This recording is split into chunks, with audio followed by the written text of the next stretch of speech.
Patterson, also known as JP from Made in Chelsea, told Good Morning Britain earlier this year about his own battle with mental illness, and he joins us now. Very good morning to you.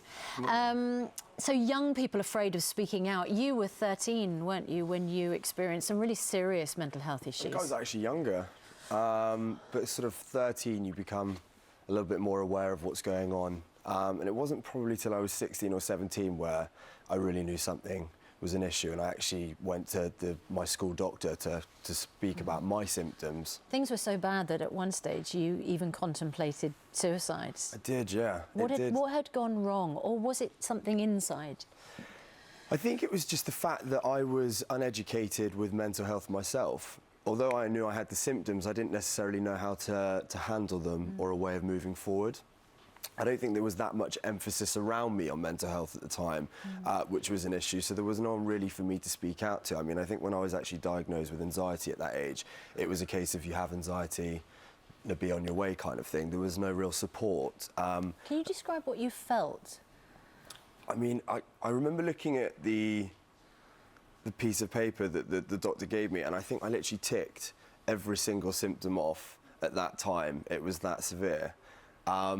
Which was refreshing to actually see the list and know that I was suffering from something, but at the same time, to be enduring so many things at such a young age, it was quite. I mean, the real scandal here is the investment into mental health research and funding for young people is clearly massively lower than it should be. Over half of children and young people think if a peer would develop a condition, they'd be treated differently, blah, blah, blah. So a huge problem.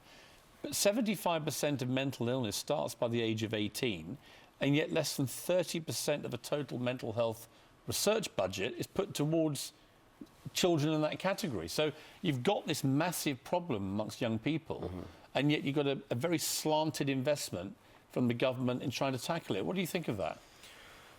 The problem with mental health is it's something that's going to radically change. You know, what I suffered from will probably be very different today.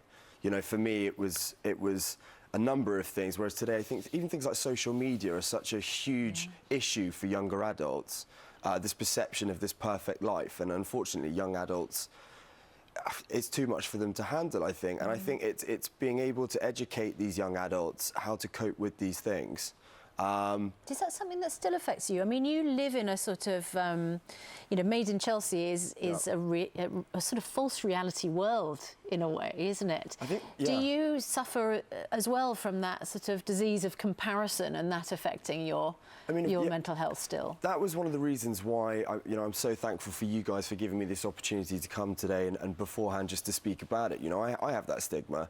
You know, you see this lifestyle that I do live.